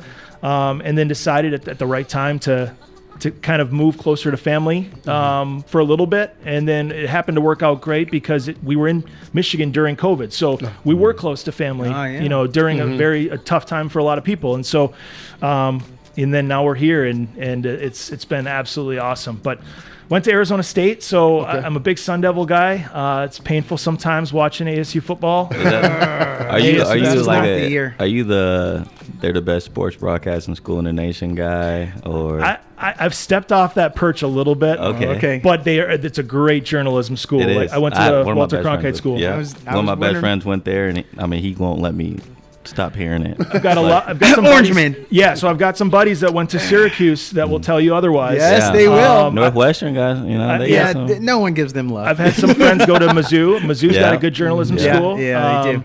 There's a lot of good schools out there. I will say, I think ASU's got the best one. I like how you just slipped that in there. John, I want to bring up some more drama. Yeah. It's a two-part. You ready for that? Yep. Get out your pen and paper. All right. So the first thing is, I'm guaranteeing nobody came to y'all's national championship watch party living here, and Michigan was in the national championship. Am I right? No one showed up. Nobody. It was just the two of us. and then lastly, being from Minnesota, I'm going to go with the stereotype here. You got game? I mean, Minnesota, what's that hockey game looking like for you? Those who can't play broadcast. He is right. He is right. Wait a minute, what's that say about me? Not always. Or if you retire and go into broadcasting, then obviously that's different. No, I played youth hockey. I played up through 6th or 7th grade. And quite honestly, I was a goalie. And the reason I quit when I did, I had a huge growth spurt. I grew a foot in 1 year. Grew from 5'3" to 6'3". The weight never came around. And the pads no longer fit me the way they're supposed to. So I'm in practice, and I'm getting pucks shot at me. And where your pads hit your knee, and then your breezers start, there's like a 4-inch gap there on my thigh that every time the coach would shoot the puck at me, I'd get hit in that same spot. And I went home one day and I'm like, Mom, I don't know if I want to keep doing this. She's like, well, you're really tall. You want to play basketball and football? And sure, let's go. And so I played basketball the rest of the way through high school and football through high school. But I always hockey was my first love. Okay. So I quit at a fairly early age. I never was good enough to play at a high level anyway. It was more for the love of the game. Well, I will say this, though. You may have quit hockey, but you didn't quit broadcasting. And I just wanted to go back into your career and the way that you grind it. Because I know the grind. I know the broadcast grind. You don't get paid well. You know, if we're being honest. A lot of people think that you have these positions. Like, no, you don't get paid well. We're just doing it for the love of the game. And so what made you keep going, even making those lateral moves to think, I don't want to go into the corporate world, even though there's a lot more money out there, you know? But it's like, what made you keep going to get to the spot that you're at right now? The irony is, in a lot of cases, I was this close to maybe deciding to go a different direction. You know, I started doing 3 years of high school hockey up on the Canadian border, northern Minnesota, 7 hours north of the Twin Cities. Great time, great experience, first job out of college. And after 3 years, I'm like, it's just not going to happen for me. I'm just not moving up the ladder. You know, maybe I move home with my family, reset, and try to figure something else out. Job opened up at the junior level, and I moved up the ladder. Did that for 2 years. After the second year, same thing. I'm not getting any pro jobs. I'm not getting an opportunity at the ECHL level, and all of a sudden, just one random day, I got an interview. It worked out. Got the Evansville job, and it just kept me going. It kept that hunger alive. Evansville, after half a season, decided they were going to go dark for a year. Couldn't get the lease in their arena figured out. And so I'm like, is this it for me? Like, I got my one chance, and now the team might not even come back. So I was kind of scrambling, and the Tulsa job came up. So there's a lot of luck. There's so much luck that comes into it, because every job that opens in this field for play-by-play broadcasting, at least, I'm telling you, you can ask my boss even, there's probably 100 to 200 job applications on their desk, from kids just out of college, from juniors, from lower level pro. It's really hard to get your foot in the door, and when you're there, you want to make sure you're doing everything you can to stay. And you know, that Kalamazoo job was the first time that I really made a move for me. And it wasn't a kind of a, hey, let's keep this afloat. It was kind of a quality of life decision to move to Kalamazoo. And then once I was there, you know, I'm getting ready for, you know, our season there, and just, you know, found out that there's an opportunity here. And, you know, of course I was going to jump at that opportunity, because you never know when you're going to get another chance. Yeah. Right. These jobs don't open up all that often. So here I am. Now it's one step from the NHL. Yeah. Well, John, we certainly appreciate you in. Look, let's talk about this weekend once again real quick. What the Stars have going on? Yeah, so we've got a game Saturday night at 7 against the Chicago Wolves, and then a game Sunday at 5 against the Wolves again. Saturday night we'll have a giveaway item for the first 1,000 fans that come to the building, which we do every Saturday night. It's going to be Texas Stars sticky note cube thing for those that need some extra, you know, Post-it notes on their desk. But Sundays are Renaissance Fair night, and it's always, you know, last year was a huge success. So we're going to have special concession items with turkey legs on a stick. Whoa. We're going to have full steel combat, and I mean actual, like, full steel. They're on the ice, like hitting each other with. No way. It's crazy, in full gear. That's crazy. Falconry coming in with live birds, like ravens and falcons, and it's unbelievable. So come early. It starts at 3 outside the arena. All the festivities, and make your way inside. The game starts at 5, but it's going to be a lot of fun. John Peterson with the Texas Stars. John, we appreciate you coming in. Certainly, we want to have you back again anytime. And go Stars. I mean, let's keep this going. It's been a great run for the Stars. 15 years, and they have been the last couple of years. You can't find better entertainment in the area than going out to a Stars. First place is the best place. That's right. Absolutely. That's right. All right, we'll be back after this on the Fans, and we're back on the Fans View. KAZI 88.7. Travis Kent, Douglas Washington, KV24's Corey Mose, Jay Hunt on the board. Once again, a big thank you to John Peterson for coming in, talking Texas Stars with us. Great. And he didn't get mad at my impersonation. No, he did not get mad at it. In fact, he's put you at the top of the list of John Peterson impersonators. So I don't get first place often. You can put that on your profile page. I will. So, but we got more to talk about, though. We've got the NFL playoffs Super Wild Card Weekend. So let's start talking. Let's see what we can get to. Dallas, Green Bay. On paper, look, it's Dallas somehow. I guess really the answer is Philadelphia stumbles, but Dallas ends up with the number 2 seed, gets a home game, very advantageous for them. Green Bay comes in with Jordan Love, who's played fairly well this year. Yeah. A couple of good, solid running backs, an offense that's competent, but a defense that really isn't, I don't believe, up to snuff. Not living up to what they should be. Exactly. If we're talking about this game and we're talking about the Cowboys that have been playing at home all year this year, I think the Green Bay may have some success on their side on offense, but their defense is probably in for a long afternoon. You can't argue with a 16-game home win streak. Nope. I had Dallas in the NFC Championship. I haven't wavered all year. I got them winning this game, and I don't even think I'm not worried about it. I'm gonna say this is great for Jordan Love, but it's gonna be too big for Jordan Love. Yeah. With your cornerbacks, I believe that he's gonna throw a couple picks. The bright lights, I think it's gonna be too big for him, and we're on to the next. And I don't think it's just Jay Love. I mean, they're the youngest team in the NFL. Yeah. They're the youngest team ever to make the playoffs. Yeah. And so it's like, it's not just Jay Love, but the bright lights. It's a lot of those receivers that are super young. Will they drop passes? Who knows? That could be coming up. The offensive lineman going against Parsons and D-Law, like that's going to be tough. Agreed. And so I think there's a lot that you could say about Packers not being ready for this type of moment. And I honestly think that they are just glad to be there. I mean, it's just like, wow, lose Aaron Rodgers next year, we're still in the playoffs. That's Maybe right. Jordan Love is the guy. I was on the Love train in the preseason. It's like he's answered a lot of questions. And it's like, okay, we can build around this guy, and now let's just do it for the next couple of years and see where it takes us. And his teammates like him. Yeah, that's right. We start talking football. Guess who calls in? Mr. Oklahoma. No. Hey, Mr. Oklahoma, man, you there? How y'all guess that, man? How do y'all guess that, bro? Travis has that spidey sense. Hey, I tell you, Coach Belichick and Nick Saban, to me, is the best coaches that I ever seen. Yeah. That I ever known. Tough to argue with, that's for sure. I won't. Yeah. Yeah, I mean, And I wanna get y'all thoughts. Who you think is gonna be coaching at Alabama? I heard it might be that Washington coach. Yeah. I heard somebody else. I can't think who else I heard. You got Dabo swirling around there as well. Mike Norvell, like Travis mentioned earlier in the broadcast. The thing about Kalen DeBoer, that's the Washington head coach. News came out today that he canceled the interview with the radio station in town. And so a lot of people are speculating, why would you cancel an interview with the radio station? Now, mind you, it could just be he was busy with Washington stuff. But with his name floating around Alabama, who knows that also may have played a factor. So, yeah, you're right on the nose, Mr. Oklahoma. Mr. Oklahoma, actually, I got to ask you a question. Did you hear about that new quarterback y'all got in town? He's a familiar face to Austin fans. Quarterback for who? For Oklahoma? Yeah, y'all got a big-time transfer yesterday.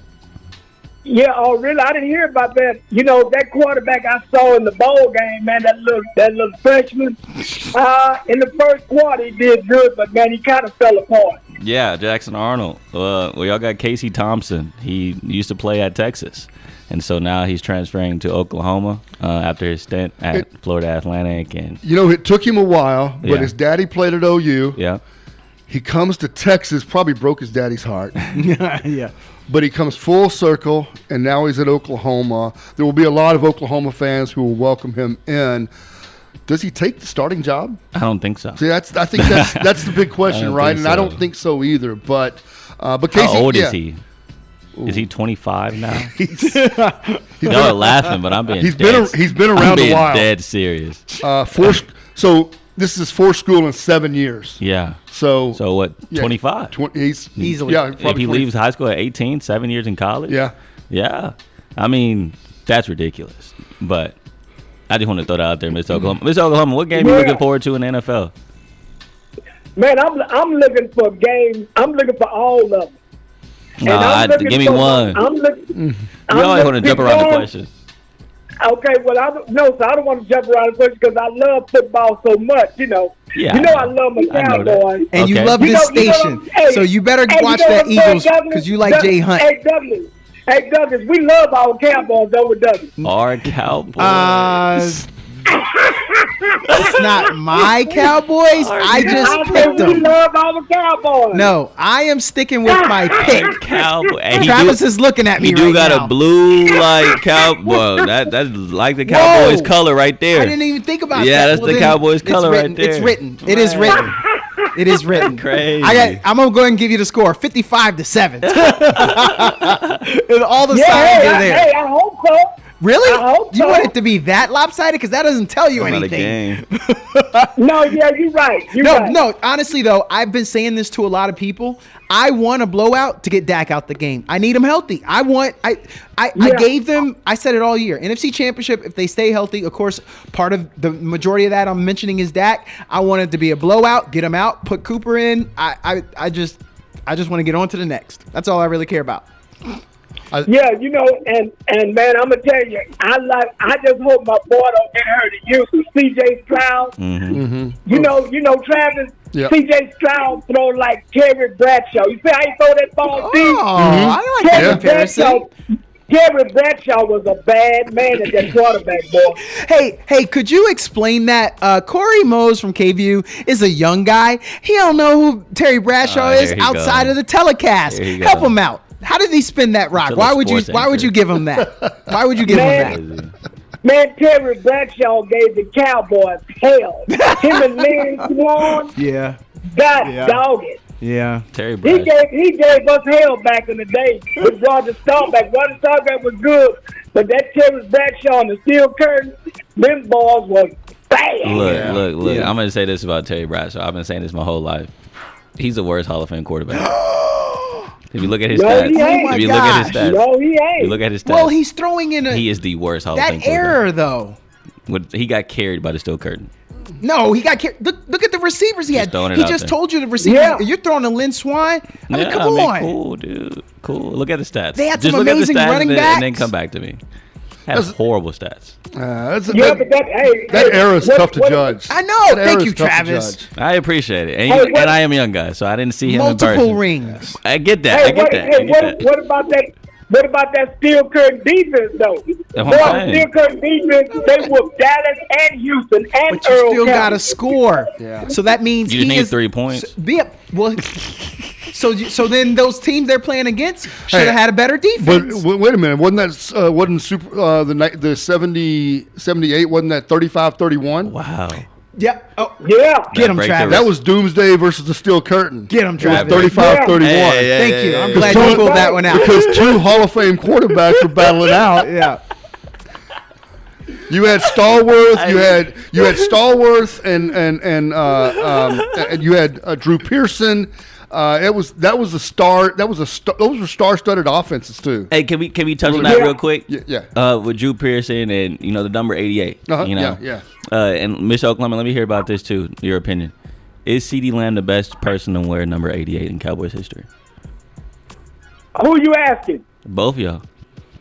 Well, I'm gonna tell you, I'm gonna tell you, Michael Irvin was good. Yeah, of course. But CD Lamb, man, that dude, he's doing good, as long as he don't get hurt. That's so. I would say that right now, I still say it's Irvin. Give CD some more years. How many does he need? Yeah. If he can hit the longevity that Irvin had, then certainly he'll be right there. But when it's breaking the franchise record, that's why I threw it out there. He certainly is. But once again, that was a different era. That was a team that threw the ball on average 25 times a game versus a team that throws the ball 40 times a game. I believe the supporting cast, when you had not Alexander Wright, Tony Hill on the other side, is better than the complementary receivers that CD has. Yeah. CD's getting 12 to 15 targets a game since that first 5-game stretch of the season. There was never a time when Irvin was going to get 12 to 15 targets a game. That's the biggest difference. But he also had Emmett run the ball a lot. Yeah, that's right. So. And hey man, look, I'm not gonna stay on the phone that long. Don't forget about Alvin Harper too. Alvin Harper, I was about to say that. I'm sorry, it wasn't Tony Hill was on the other side of Drew Pearson. Harper used I to go apologize. big. Harper was a high jumper. I'm sorry. What an athlete. Tony Hill caught And that fade dude- pattern in that the corner of the end zone dude against Washington in 1980. So Alvin Harper, that's who I was thinking of. Both of them number 80, by the way. Oh. Hey man, I want to ask y'all a question. I'm gonna get off the line. I'll call y'all next week. Okay. I want to know who is Corey, the number one high school basketball in the state. I need to know that. Hey, I'll talk with y'all next week. Number one high school basketball in the state. Right now, I gotta say, I'm not gonna lie to you. Austin has a shot. Stony Point, they went on the road and beat Duncanville twice this year, over the summer. They have a kid named Josiah Mosley, committed to Villanova University. Yeah. He's a 5-star kid. I've been watching him since he was a sophomore. I mean, he's a monster. And to go and beat Duncanville twice already this year, knowing that Duncanville's pedigree is the best basketball team in the state, I may want to go with Stony Point right now, to be honest. But, of course, they don't play anybody out here in the Austin area. No offense. It's who did so. Stoney's sitting on one loss. Do you know who they lost? I don't to? know off the top of my mind. Off the top of my head, I don't know. Plano East, ranked number 1 in the state. They're undefeated right now. Yeah. But Stoney only has that one loss. They do have 2 wins over Duncanville. And then down in Austin, St. Michael's. Do they grab your eye, Corey? Private school is really dumb. Okay. All right. I'm not gonna lie to you. it's fair. I Just go didn't to know. a game. You understand why I said that. Oh, okay. All right. They're 25-1, so Nah. Yeah, I was just trying to see if I could sway It's who you. they're not the same. playing. Well, because Yeah. I think he wanted to stay local, right? Like he wanted Austin. No, area. he said state. He said State. number He said one, state. number one high school team in the Yeah, state. we right here in Austin. I thought Yeah. I'd give a shout. That's why I out said I had to them. give a shout out to Stony Point, but Lake Travis had a good squad as well. Lake Travis ranked number 12 in the state. St. Marcus, I believe, is ranked number 15 in the state. The Rattlers out there. 16. Wow, you're good. Okay, and so they got some dogs too over there, and of course Westlake always going to have some dudes as well playing. But yeah, for the statewide, for sure, Dallas always controls things. Like you said, Plano East, Duncanville, they control every sport. To be Hey, honest, can you help me out though? Houston, Katy. Yeah. I'm seeing some Sugarland. I'm seeing some Beaumont. I'm seeing some Humble. Yeah. What's a powerhouse? Who do you like over in the Houston well, area? you see, I grew up in the era of Jack Yates. Yeah. So That Jack era Yates- that doesn't exist That anymore. don't exist. They're a no more. 3A school now. Yeah, Jack Yates and the cool thing about Jack Yates was, if I'm being real with you, they're in the hood. You know what I'm saying? They're in Third Ward. And for them to be so successful for so long and not just successful in the sense of winning games, but putting up 100 points in high school, you just don't see that. And so they had dudes go to the league. You know, they had a lot of dudes go to big time programs, and they're all coming from the hood. And I think that what kind of culminated the Houston identity, that we could all support this school because, you know, it's low income. You know, it's not a lot of resources, but one thing they can do is get the city together to cheer for them on the basketball court. So. I want to point saying this won't mean as much to you, Douglas, but certainly it means something to those of us who have been around Texas for a long time, and that is 4A, the 4A boys rankings. Dallas Carter's ranked number 4 in 4A. No. Dallas Carter is ranked 4A in class, ranked 4th in class 4A. That's crazy. That's crazy. If everyone remembers Dallas Carter being a top 5A school, their battles against Mojo, Permian in the state semifinals. Dallas Pinkston also is class 4A. Dallas Madison is a 3A school now. That's what suburbs the inner city schools. That's what the suburbs have done to the Dallas, the Dallas ISD. And that's why South Oak Cliff and what they've been able to do the last couple of years has been so phenomenal because DISD and HISD are not what they used to be. The suburbs have completely gutted those programs. And so those of us grew up with Yates, who grew up with Dallas Carter, those days at that top level are gone. Now, they can still be top at their level, but they're no longer overall state powers anymore. Yeah, I mean, you see the same even here in Austin. You know, if you think about the Crockett's, when you think about the LBJ. LBJ is a perfect example. That's right. You know, Northeast. Yes. And so all these schools that, you know, I was just at Northeast a couple weeks ago for a track dedication, and you know, they're so excited to get a irrigation system, you know, and so you have these schools in the suburbs that, you know, have a whole indoor facility, you know, but the inner city schools are struggling with just making sure their practice fields aren't dirt fields. And so I think that's the unfortunate part, and that's why once you mentioned South Oak Cliff accomplishing what they've been doing in the last couple of years, even I gotta give a shout out to LBJ for what they did a couple of years back, going to the state championship. For sure. You know, that was a big thing for this city. That's right. You know, and so I think when the inner city schools are able to be successful, it makes everyone rally behind them. I agree. But when it comes to the suburban schools being successful, that sets people apart. That's right. And I just wish that more inner city schools were able to get the backing from the cities, so then their programs can be great. Because we all know when the football team is good, the rest of the school is good. Yeah. And I just wish they would do better with trying to make sure that happens. Well, I looked it up, and Stony Point, they lost to Plano East. Oh, well, there you go. 55-50. Okay. Like close that was game. a barn burner. Yeah. Wow. So talk about a Stony Point team that will go in tested into the playoffs for sure. And that's what Coach Antoine Thompson, man, that's my guy up there, dude. That's what he talked to me about over the offseason. He's like, look, Corey, I'm going to challenge these boys. You know, because he knew the potential that they had.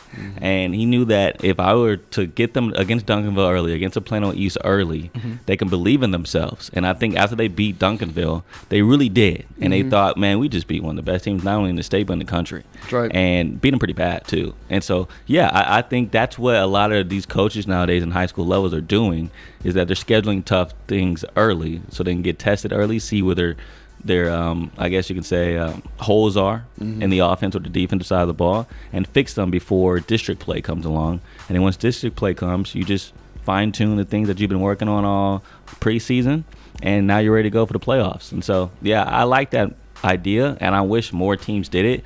But some of these schools are so worried about their records, they don't want to have to play those type of teams going into district play. But if we're being honest, none of those games matter. That's right.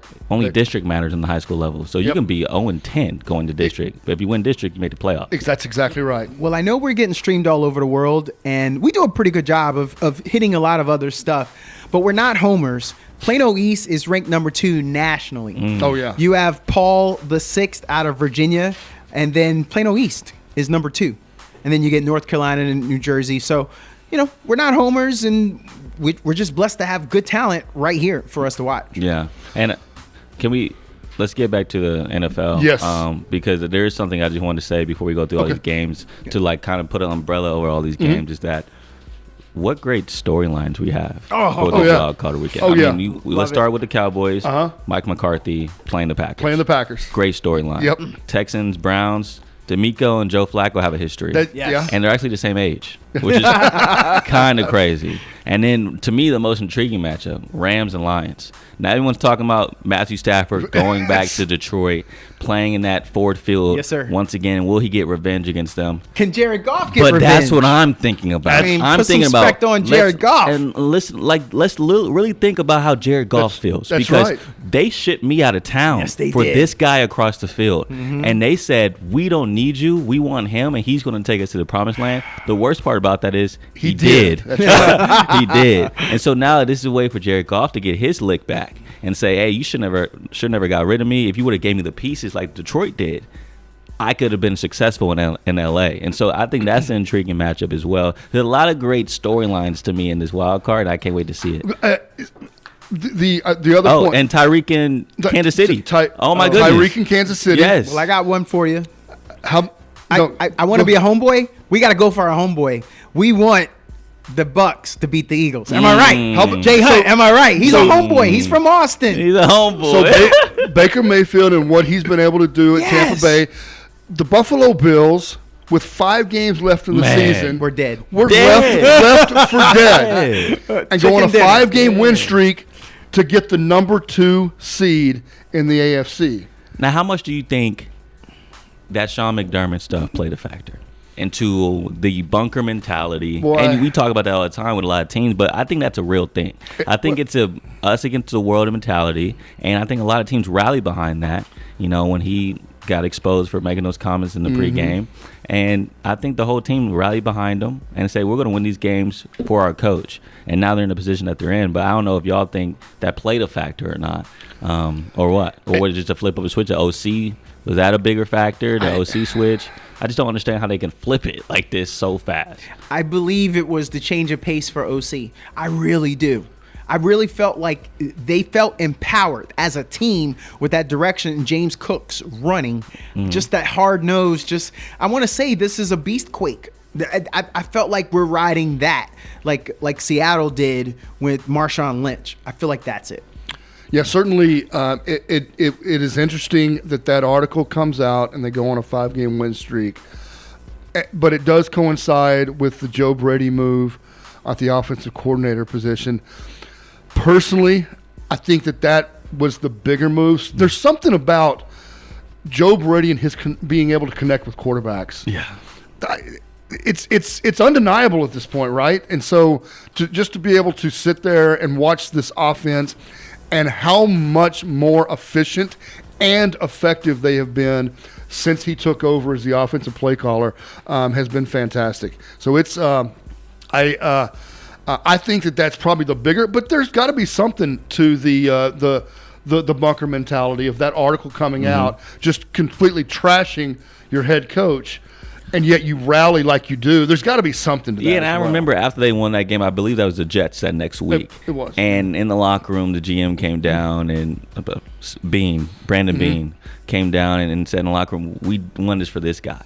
And so, of course, like if you hear that, they, particularly for that game, they wanted to win it for McDermott. And so I don't know if it carried along, but I did know, and that's why I was asked the questions, because clearly for that moment, they wanted to win it for him. Right. And so I think it's crazy how they turned around, and low-key, like, it's scary for the AFC, because we talked about it. Everyone on national media talks about it. The greatness of Josh Allen and how he's a generational talent. And if he just gets his screws tightened up a little bit and stop turning the ball over, he'll be amazing. Yeah, he would. And low-key, he's been doing that. And so it's kind of like, will they make a run? No one's talking about it. This is the first year in about 2 or 3 years that no one's really talking about them being Super Bowl contenders. I guarantee a run because they're standing at the top of the hill. Why? Because the Steelers ain't – come on. Did we expect? No, that's an easy matchup. No TJ Watt. So this Watt. is a win. So they'll get out healthy. Hopefully they can get out to a big lead and rest some people. Quick prediction: Browns Texans. Joe Flacco's done an amazing job getting the Browns to where they are.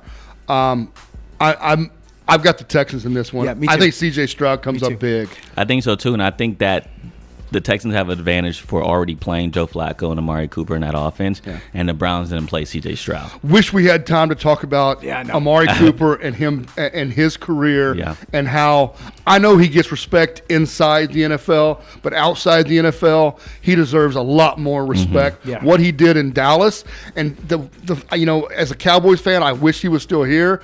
He and CD on the opposite sides of each other, but the way he continues to just produce week after week. We got to get out of here. We're up against it. John Peters from the Texas Stars, thank him for coming in. We'll see you back here next week on the Fans View, KAZI 88.7.